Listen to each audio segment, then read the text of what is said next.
আমার প্রিয় সহপাঠীবৃন্দ খাবার খাইতে আছে।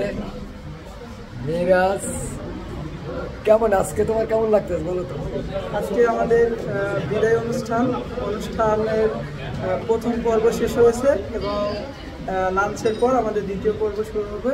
আজকের এই অনুষ্ঠানটা ছিল আজকে সবার ভাইবে কেমন হয়েছে?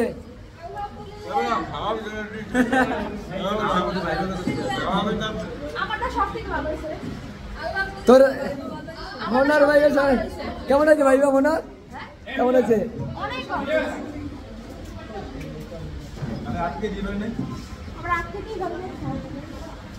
কালো হয় তুই এত সুন্দর আমি